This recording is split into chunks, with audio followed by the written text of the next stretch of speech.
It's my everyday routine. Little moths gets caught in here. You just catch him.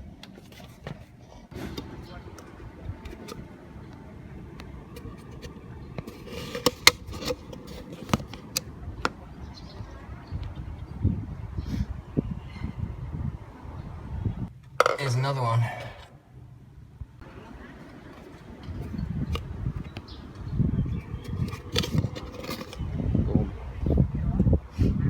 Another video about what's been going on lately. Am I perfect? Am I perfect? Definitely not. A lot of times when you put someone on a pedestal and then you find out they're actually human, it's easy to really be disappointed. Now this situation has been fantastic because it shows who your friends are, who's ready to back you, who will come to you and go, hey, what's going on here? Like, tell me more about it, or how does I get involved? It just shows you what's going on. And often when you get tripped over in life, when you say you're walking through the crowd and someone trips you over, and you'll have people who'll help you up. You'll have people that will attack the person and trip you up. You'll have people that will pretend they didn't see you fall over just so they can, because they don't give a fuck, they're doing their own thing. And you'll have people who will laugh. Ha, you got tripped over, sucked in. So these sort of situations give me clarification on where certain people stand versus, haters, lovers, non-confrontational people, whatever, etc. I'm definitely not perfect. This happens, for those who don't know, recently, I'm here in Chiang Mai, Thailand. I put on every year for the last 3 years, I've put on a free vegan festival. And the goal for this festival was this year's called the Raw Till 4 Bike Festival. We encourage people to get active, get on bikes, show them sustainable transport modalities. Obviously everyone's vegan, everyone's on the page, they're high carb, they're not scared of eating. And the majority of people want to get a kickstart on YouTube. And there's a lot of young girls and young guys here, even all the different demographics, just want to get on the YouTube wagon. They come here for inspiration, maybe some tech support, things like that. And I'm basically wake up at 5:30, and I go to bed. I don't know what time I go to bed because it's probably setting a bad example, but I've been running the candle on both ends, burning the candle on both ends for a couple of weeks now. The trip in LA, even Nick Diaz and Nate Diaz wanted me to come up and do a bit of training with them, just a bit of fucking around. I didn't even get time to do that. I was just full gas. So hopefully next time I can catch up with those guys in there. So I've been full gas under the pump, not sleeping much. I've been traveling. I went from LA to Australia and then to Thailand a couple of days, and I'm training and I've got a bit run down. I did the hardest climb in the world, the Durianrider backside, last 2 weeks ago, whenever it was, and I've been a little bit crook and that. And then in the Facebook group, and as soon as I land, people are like, Harley, what about this? Where do I stay? My bike's broken. Can you help? And I love fucking helping people help themselves. I'm not complaining at all. I'm under a lot of load, and I put myself under that load. So sometimes I just snap. I'm not perfect. I snap. And we had a situation here where I overreacted. Last year we had a guy, the Jack Francis dude, who sexually assaulted a couple of young women in our group. And I got a lot of flack for sticking up for some people and all that stuff. And then this year, let's call him Dr. Evil. This Dr. Evil guy, he's been slamming me and Freely hardcore on the net. This is a guy who's pro-animal vivisection. He thinks vivisection is a good thing. He thinks cowspiracy is a bunch of hippie bullshit. And I'm pretty sure he said in his video that eating beef is more sustainable than eating apples. So basically, in my opinion, every video I've seen, in my opinion, he's just confusing the fuck out of vegans. And he's literally written to hundreds of my friends on Facebook, hundreds of them. So many people have contacted me, this guy's written me. And it full on, next level shill, next level troll. He flies to Chiang Mai. And people are like, hey, this Dr. Evil guy, he's in Chiang Mai. And I'm like, you can't be fucking serious. You can't be serious. This person's in Chiang Mai. And I'm just like, whatever, whatever. But then he starts contacting a 16-year-old girl here. And he's like, we blah, blah, blah.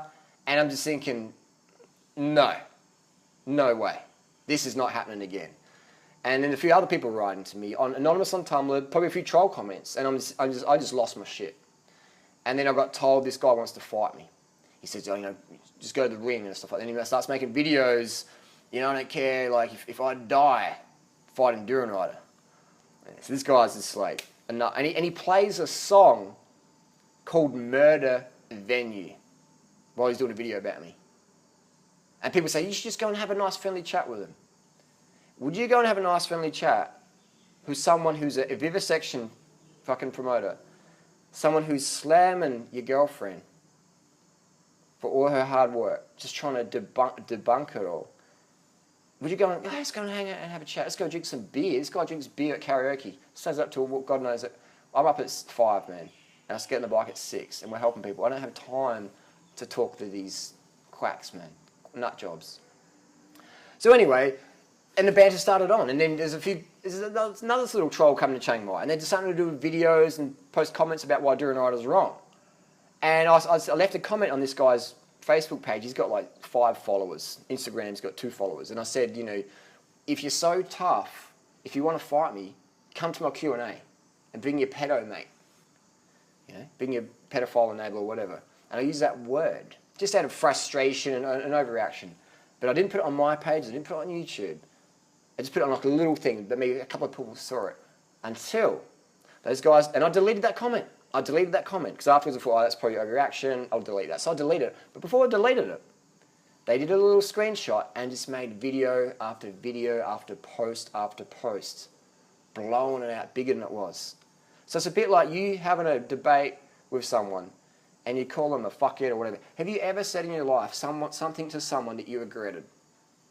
You have, and I have. And I did when I called that person a pedo or pedo enabler or whatever it was. I was frustrated. I was underslept. You know, I was a bit run down, and I am sorry. And the reason why I deleted it, because I looked back and thought that wasn't fair. Do I think this person's highly suspicious? Yes. Did this person email online, Facebook, etc., 16-year-old girl at my event? Yes. Did this person contact hundreds of females in my community and some young men? Yes. Did he do anything illegal? No. And I said that again and again. But what happened is this person is doing the art of war, the passive-aggressive chapter, read that. And I took the bait. I got trolled hard.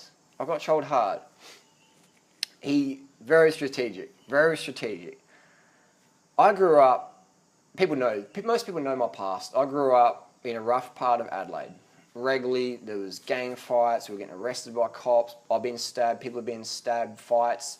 A lot of my teeth cracked, fucked up, just from that sort of lifestyle. So I'm pretty easy to fire up. You can push my buttons pretty easy if you know what to push, and I will react.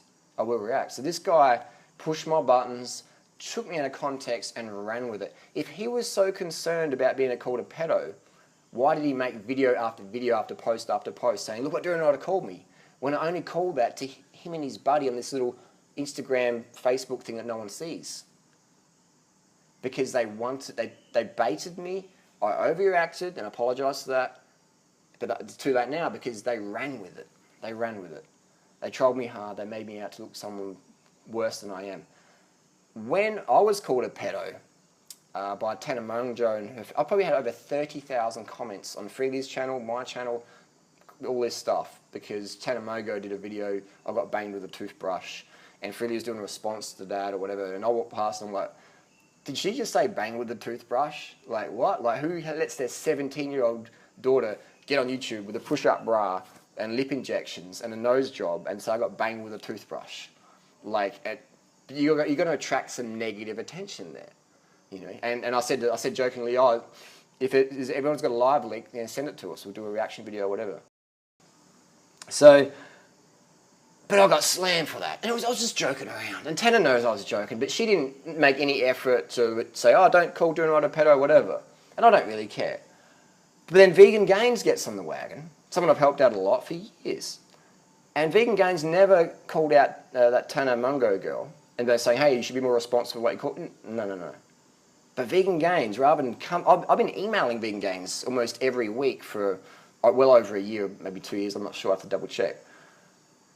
But instead of coming to me first, say, Harley, what's going on here? Are these guys shills? Are they trying to, what's going on?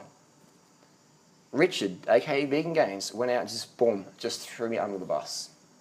And Richard even said, Harley, you don't have all the information, you can't say things like that. But Richard, bro, you didn't have all the information, and you made a video that has false allegations about me. And you even admitted to me in email that you were wrong. But you still got the video up. So I don't understand what is going on here. And I don't hate you, Richard. I did say that I believe you are under the influence of drugs, marijuana, magic mushrooms, which you're pretty transparent about. And I've done those things before. So I'm not perfect either. And I can honestly say, Richard, that you are definitely limiting your ability to contribute in our vegan community when you are under the influence of these drugs. They're just not good for you, bro. So I would definitely sincerely say, Richard, man, get off the drugs. Get off the bongs, get off the vape, get off the wacky backy, get off the mushrooms. It ain't doing ayahuasca, whatever else, LSD, whatever, I'm not sure what else you're taking, but just go straight edge. You'll be a lot sharper and you won't be so easily fooled and manipulated.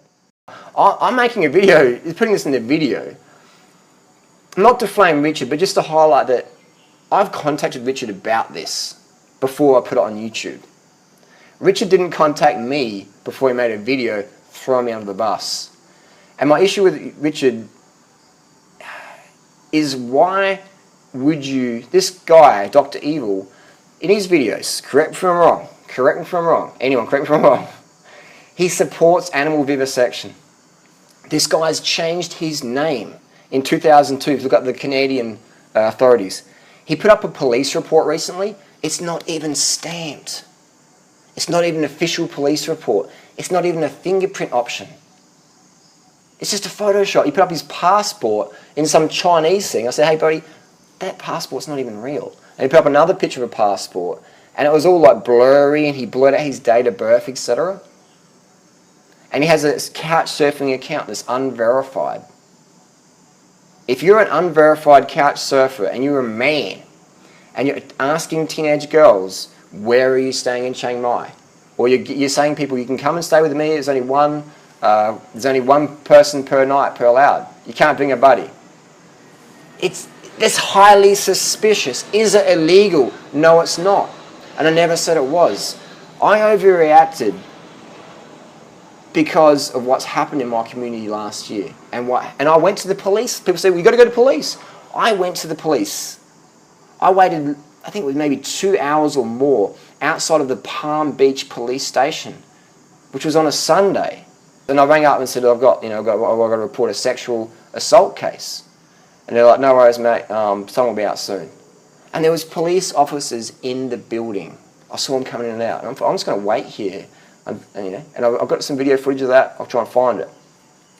So I waited 1 or 2 or 3 hours, whatever it was, sitting in the shade of the bus stop with some testimonies, and I went in there, and the cops looked me up and down, and he's like, what's going on, mate? Just like really, and I'm like, I have to do your work for you, bro? So I sat down, and I pulled out my SD card, I put it in, and he goes, what's this? Like, what's all this? He's just like shooting me down so hard. And he goes, this is nothing. What is all this? All these screenshots. What is this? What is this? This is just rubbish. And I said, are you a police officer, mate? Are you a fucking cop? And he's like, settle down, mate. And there was another police officer who's overhearing everything. He came over and he goes, so what's the deal? What's going on? I said, this is what's happened, blah, blah. He goes, okay, no worries, mate. Appreciate you coming in. Unfortunately, there's not much we can do unless that girl comes back from Germany and files charges. And she'll have to stay in Australia until it goes ahead. And it's like, okay, so I wrote the girl. She wrote me back. I haven't heard anything back from her. I'm not sure if that's because it's been flooded in my emails, but I'm pretty sure she's like, this is too hard. It is, you go to the police, yeah, but thinking that if you go to the police, they're going to solve all your problems for you. It's not going to happen. It's not NYPD.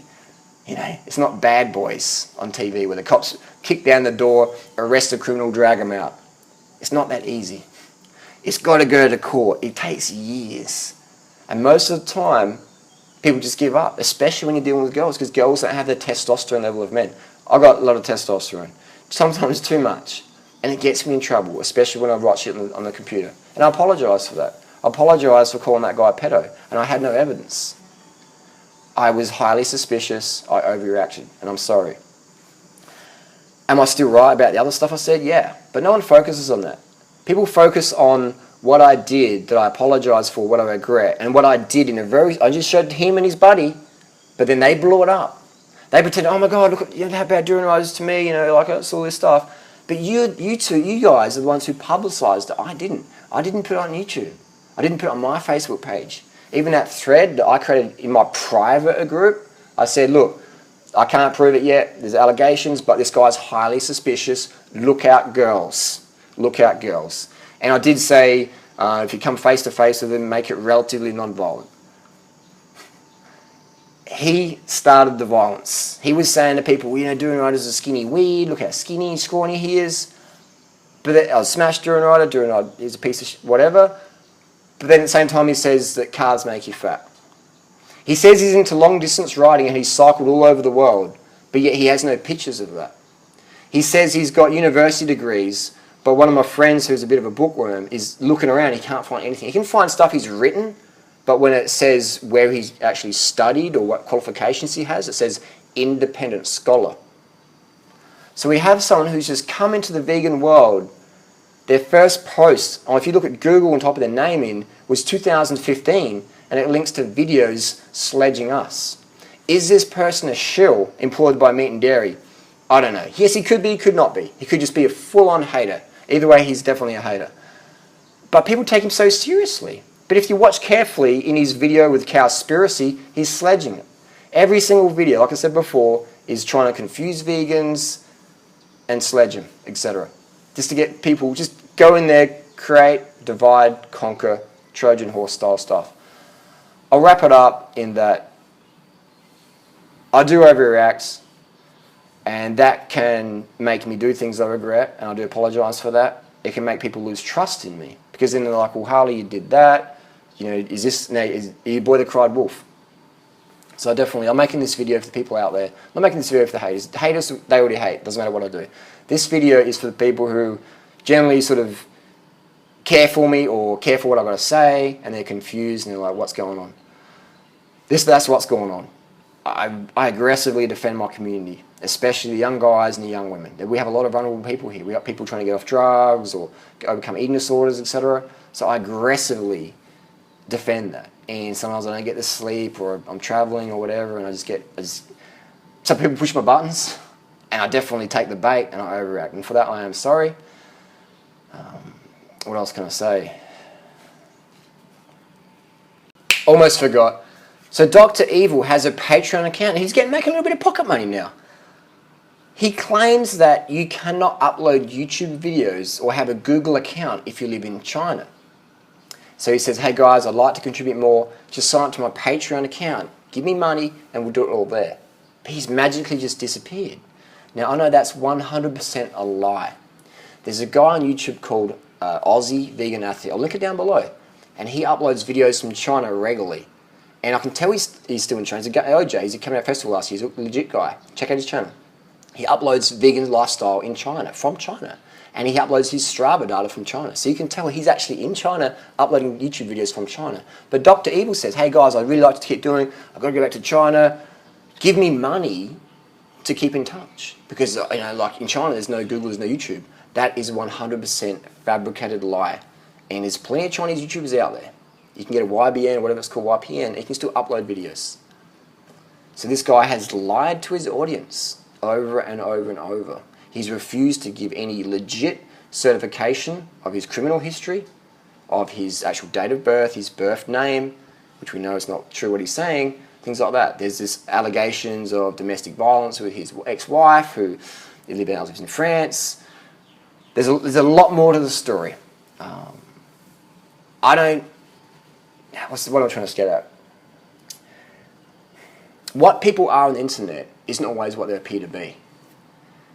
Don't trust someone 100% just because they've got a snowball mic and they can ramble on and write out script and look down the bottom of the screen and read script and pretend that they're just talking to you, but actually reading script off the thing. Look at the fucking camera. Don't do jump cuts where you're just like looking down. If you have to read stuff, you're not really telling the truth in my opinion. Take notes for sure, but if you have to read stuff over and over, you're generally making up a story. Things don't match up. Lastly, I wanted to say, just don't trust everyone on the internet.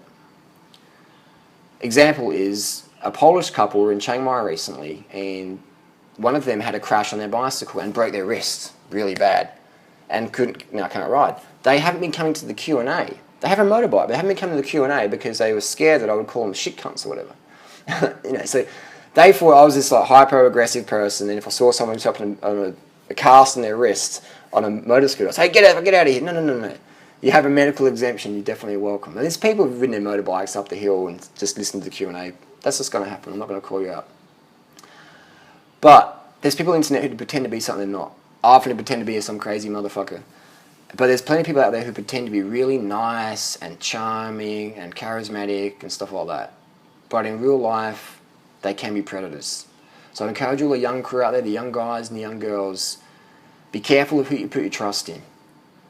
And follow the money. Follow the intention, do some Google searches, find out this person's real name, there's been any talk to the ex-partners, things like that. Before you invest too much trust, ask yourself about this person's background history. If it's really private and they've just sort of come from nowhere, that should definitely strike a radar. Like, it should trigger alarm bells in you, 100%. That's why I try and put pretty much everything out. I put my blood tests, my passports, everything, my birth certificates, all on the internet. I mean, I've probably got open to identity theft any day of the week. My fucking credit card details probably on the net. I like to be as transparent as possible because I don't want anyone to question my integrity. I don't want anyone to question what I'm talking about. Do I fuck up and make mistakes? Yes, I do. And for that, I apologise, and that's why I'll delete something. If that accurate information was accurate, delete. People who really hate me will forget that I've deleted something or apologised or whatever, or I said I was wrong, and they'll just run with it. And for those people, my message for you is, why are you so hateful, man? Why can't you put your effort into helping the animals versus putting vegan against vegan or creating more drama, lies, etc.? Why can't you do that? Why not make something bigger than just bashing Durianrider freely? Why be so jealous or full of hate? Maybe you are a shill. Maybe you're getting paid by meat and dairy. And if you are, look in the mirror. Why are you doing that sort of stuff? Why so full of hate? Why?